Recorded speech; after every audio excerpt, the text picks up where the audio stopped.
துலாம். துலாம் ராசிக்காரர்கள் இப்படிப்பட்டவரா? அழகிய தோற்றம், அன்போடு பழகும் தன்மை, பேச்சு திறமை, ஆடம்பரத்தில் பிரியம், தற்புகழ்ச்சியில் ஆர்வம், பொருள்களில் பற்று ஆகியவை இந்த ராசிக்காரர்களுக்கு இயல்பானது. இதன் அதிபதி சூரியன் சிறந்த கல்வி அறிவு, திறமை, கடமை உணர்வு, கடும் உழைப்பு இவர்களது இயல்புகள். துணிச்சல் குறைவானவர், முடிவெடுப்பதில் குழப்பம், மற்றவர்கள் வழிகாட்டுதல் இருந்தால் இவர்கள் மேலும் மேலும் ஜெயிப்பார்கள். இதன் அதிபதி புதன். தெய்வபக்தி, நல்லொழுக்கம், நீதி நேர்மை உள்ளவர்கள். தன்னம்பிக்கை குறைவு, குழப்பமான சிந்தனையால் இவர்கள் எடுத்துக்கொள்ளும் காரியங்கள் தாமதமாகும். இதன் ஆட்சி கிரகம் சுக்கிரன். ஆசாபாசம் மிக்கவர்கள், பிறருக்கு உதவும் சுபாவம் மிகுதியாக காணப்படும். நல்லதையே நினைத்து நல்லதையே செய்ய விரும்புவீர்கள். குடும்பத்தை நேசிப்பீர்கள். இதில் செவ்வாயின் ஆட்சிக்கு உட்பட்டது. இவர்கள் தைரியசாலிகளாகவும் நல்ல பேச்சாளர்களாகவும் திகழ்வீர்கள். வெற்றியடையும் வெறியும் உண்டு. தலைமை தாங்கும் இயல்புகள் உண்டு. நன்மைகள் தரும் செயல்கள் அல்லது தீமை பயக்கும் செயல்கள் எதுவானாலும் எடுத்துக்கொண்ட காரியத்தை பிடிவாதமாக நடத்தி முடிப்பவர்கள். கோபமும் ஆவேசமும் உள்ளவர்கள். பொதுவாக அழகும் தெய்வபக்தியும் மிகுந்தவர்கள். கூறிய அறிவு, ஞாபகசக்தி, கலைகளில் ஆர்வம், தன்னம்பிக்கை, தாராள மனப்பான்மை, இரக்க சிந்தனை கொண்டவர்கள். ஓரளவு தர்ம நியாயத்தை கடைபிடிப்பவர்கள். அதே நேரம் கோபம், பாசம், சுயநலம் இவர்களிடம் உண்டு.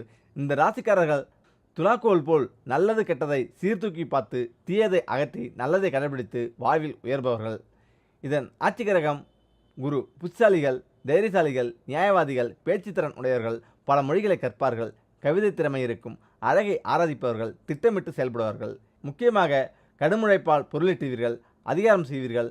சுயநலம் கொண்டவர்கள், சாதிக்க துடிப்பவர்கள், சொத்து சேர்க்கவும் விரும்புவர். தலைமை பண்பு மிகுந்தவர்கள், நல்ல நண்பர்களாக திகழ்வர். அது மட்டும் இல்லாமல் கர்வம் இருக்கும். ஆழமானவர்கள். கோபமும் மூர்க்கத்தனமும் உண்டு. ஆவேசமாக சிந்தித்து அவசரமாக செயல்பட்டு தவறழிப்பார்கள். அதனால் எச்சரிக்கை தேவை. உணர்ச்சிவசப்படுவார்கள். ஆனால் பாசமும் கடமை உணர்ச்சியும் மிக்கவர்கள். அதோடு மட்டுமில்லாமல் மற்றவர்கள் மெச்ச வாழ்வார்கள். நட்பு உறவுகளிடம் பற்றும் பாசமும் மிக்கவர்கள். ஆடம்பரத்தை விரும்புவார்கள். தெய்வபக்தி, கடமை உணர்வு மிக்கவர்கள். உழைத்து உயர்வார்கள். அழகு, கலை உணர்ச்சி போன்றவற்றுக்கு அதிபதியான சுக்கிரன் உங்கள் ராசிக்கு அதிபதியாக இருப்பதால் மற்றவர்களை விடவும் நீங்கள் அழகுக்கு அதிக முக்கியத்துவம் தருவீர்கள். மற்றவர்களிடம் எந்த வேறுபாடும் பார்க்காமல் மனிதநேயத்துடன் பழகுவீர்கள். இதில் நீதி தேவன் என்று வர்ணிக்கப்படும் சனி துலாம் ராசியில் உச்சமாவதால் நீதி நேர்மைக்கு கட்டுப்படுவீர்கள்.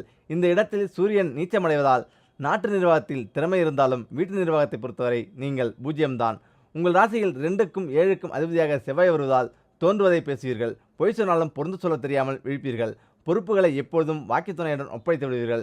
உங்கள் ராசிக்கு அதிபதி சுக்கிராச்சாரியார் என்பதால் திருடனுக்கும் அறிவுரை கூறுவீர்கள். பண்டிதர்களுக்கும் ஆலோசனை கூறுவீர்கள். பெரும்பாலும் கூட்டாக தொழில் செய்வதையே விரும்புவீர்கள். வாழ்க்கை துணைக்கு தெரியாமல் உடன் பிறந்தவர்களுக்கு உதவி செய்வதில் நீங்கள் சமத்தர். 6ஆம் இடமான எதிரி ஸ்தானத்துக்கு குரு அதிபதியாக இருப்பதால் உங்களுக்கான எதிரிகள் வெளியில் இல்லை. உங்களுக்கு நீங்களே தான் எதிரி. அனுபவமில்லாத வயதிலேயே தொழில் தொடங்கும் தைரியம் இருக்கும். நஷ்டம் வந்தாலும் சமாளித்துக் கொள்ளும் பக்குவம் இருக்கும். ஏனெனில் யாரையும் சார்ந்திருக்கக்கூடாது என்கிற வைராக்கியம் இருக்கும். உங்கள் ராசிக்கு 10ஆம் இடத்துக்கு உரியவராக சந்திரன் வருகிறார். சுக்கிரன் அதிபதியாக வருவதாலும் சந்திரன் 10ஆம் இடத்துக்கு உரியவராக வருவதால் அழகு நிலையங்கள், பெரிய ஷாப்பிங் மால்கள், விளம்பர நிறுவனங்கள் என்று வேலை செய்வீர்கள். எதிலுமே வசீகரமும் கற்பனையும் இருக்க வேண்டும் என்று விரும்புவீர்கள். சுக்கிரனின் ஆதிக்கத்தில் துலாம் ராசி வருவதால் பெருஞ்செல்வத்தை நீங்கள் விரும்புவீர்கள். ஏற்கனவே செல்வம் பெற்றிருப்போர் அதனுடன் தெய்வீக அருளை பெற்றால் அவர்களின் வாழ்க்கை மேலும் மேலும் மேன்மை அடையும். அதற்காக நீங்கள் செல்ல வேண்டிய தலம் 108 திவ்ய தேசங்களில் உண்டான திருக்கோளூர் திருத்தலம். துலாம் ராசிக்காரர்கள் இத்தலத்துக்கு சென்று வர பெருமாளின் அருளுடன் செல்வ வளம் பெறுவர் என்பது உறுதி. துலாம் ராசி. துலாம் ராசி காதல் மற்றும் உறவு எப்படி இருக்கும்? துலாம் ராசி எப்போதும் அடாவடியாக பேசிக்கொண்டிருக்கும் ராசிக்காரர்கள். யாரும் எதிர்கொள்ளாத புதிய அனுபவங்களையும் நிகழ்ச்சிகளையும் எதிர்கொள்வார். இவர்களுக்கு மற்றவர்களை எளிதில் கவரும் ஆற்றல் உள்ளதால் காதல் இவர்களுக்கு கைவந்த கலை. ஆனால் இவர்கள் காதல் திருமணம் செய்து கொள்வது உகந்ததல்ல. காதல் திருமணம் பெரும்பாலும் தோல்வியிலேயே முடியும் வாய்ப்புள்ளது. துலாம் ராசிக்காரர்களுக்கு காதல் உணர்வு அதிகம் இருக்கும். பெண்ணாக இருந்தால் சிறந்த காதலியாக இருப்பார்.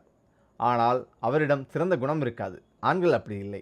விருச்சிக ராசிக்காரர்களுடன் துலாம் ராசிக்காரர் காதல் கொண்டால் மிக சிறப்பாக இருக்கும். காதலில் ஒரு சூழலை ஒரு ரொமான்டிக்காக மாற்றுவார். மற்றொரு அதையே சண்டை சித்தருடன் முடிப்பார். இதற்கெல்லாம் காரணம் அவரது மனப்பான்மையும் குணராசியங்களும்.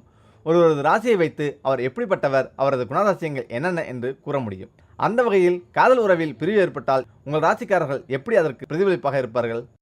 இதில் துலாம் ராசிக்காரர்கள் தோல்வியுற்றால் என்ன மாதிரி இருப்பார்கள்? சாந்தமான மனப்பாங்கு கொண்ட இவர்கள் எதையும் செயற்கை முறையாகத்தான் யோசிப்பார்கள். பழையது கழிதலும் புதியன புகுதலும் இயல்பு என நடந்ததை மறந்து புதிய வாழ்க்கையை வாழத் துவங்கிவிடுவார். காதலில் நீங்கள் கில்லாடியா? சரியான காதல் ஜோடி யார்? காதலிப்பதற்கும் காதலிக்கப்படுவதற்கும் காதலில் ஜெயிப்பதற்கும் ஒரு ராசி வேண்டும். அப்படி நீங்கள் காதலில் கில்லாடியா? நெருப்பு ராசியில் பிறந்தவர்கள் காதலில் நெருப்பாக இருப்பார்கள்.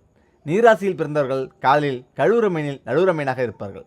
காற்று ராசியில் பிறந்தவர்கள் கம்பீரமாக காதலிப்பார்கள், காதலில் ஜெயிப்பார்கள். நிலம் சார்ந்த ராசியில் பிறந்தவர்கள் ஸ்திரமாக இருந்து எப்பாடுபட்டாவது காதலித்தரை கைவிடிப்பார்.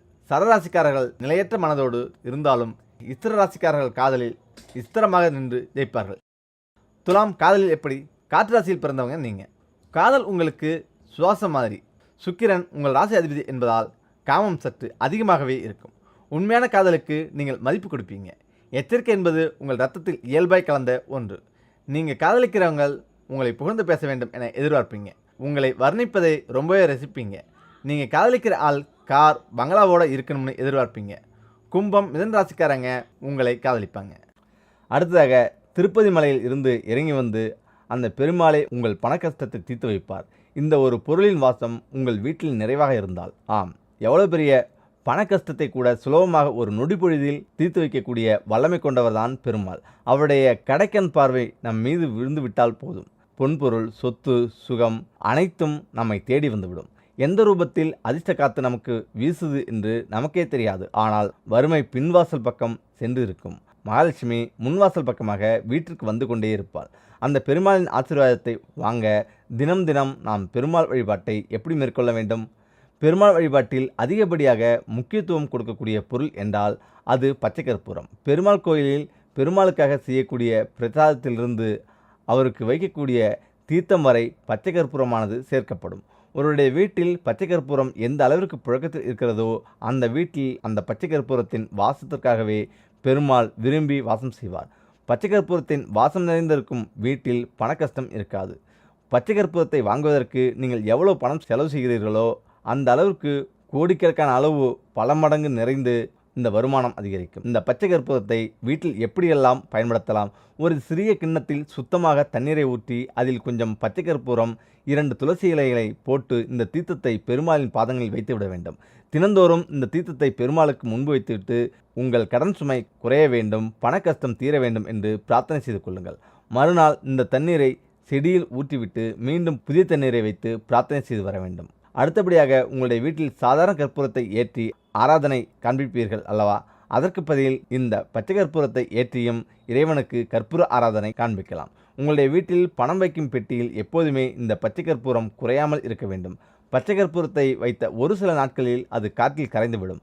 அது கரைவதற்கு முன்பாக, அதில் இருக்கும் வாசனை குறைவதற்கு முன்பாகவே மீண்டும் புதிய பச்சை கற்பூரத்தை வாங்கி பணப்பெட்டியில் வைத்து விடுங்கள். வரவேற்பறையில் ஒரு சிறிய கிண்ணத்தில் பச்சை கற்பூரத்தை நுணுக்கி போட்டு வைத்தால் அந்த வாசம் வீடு முழுவதும் நிரம்பியிருக்கும். நிலைவாசலில் ஒரு சிறிய அகல் விளக்கில் கொஞ்சம் பச்சை கற்பூரத்தை நுணுக்கி போட்டு வைத்தால் உங்களுடைய வாசல் பகுதியும் வாசமாக இருக்கும்.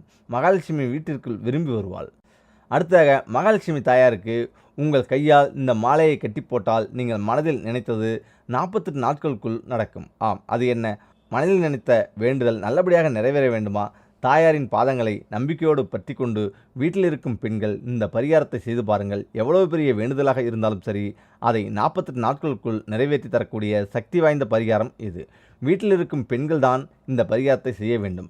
ஏதாவது ஒரு வேண்டுதலாக வைத்துக்கொள்ளுங்கள். ஆம், உங்கள் பிள்ளைகளுக்கு திருமணம் நடக்க வேண்டும், பிள்ளைகள் நன்றாக படிக்கும் திறன் அதிகரிக்க வேண்டும், கணவரின் நன்மைக்காக கூட இந்த பரிகாரத்தை செய்யலாம். அல்லது உங்களுக்கே நல்ல வேலை கிடைக்க வேண்டும், நல்ல கணவன் கிடைக்க வேண்டும் என்று கூட வேண்டிக் கொள்ளலாம். கடன் சுமை குறைய, வருமானம் அதிகரிக்க, எதுவாக இருந்தாலும் சரி, நம்பிக்கையுடன் 48 நாட்கள் தொடர்ந்து இந்த பரிகாரத்தை செய்யும்போது உங்களுக்கான பலன் நிச்சயம் கைமேல் கிடைக்கும். இந்த பரிகாரத்திற்கு நமக்கு விரலி மஞ்சள் கட்டாயம் தேவை. சில இடங்களில் இதை கொம்பு மஞ்சள் என்று சொல்லுவார்கள். அந்த விரலி மஞ்சள் 48 என்ற கணக்கில் வாங்கி வைத்துக் கொள்ளுங்கள். முனை உடையாத விரலி மஞ்சளாக இருக்கட்டும்.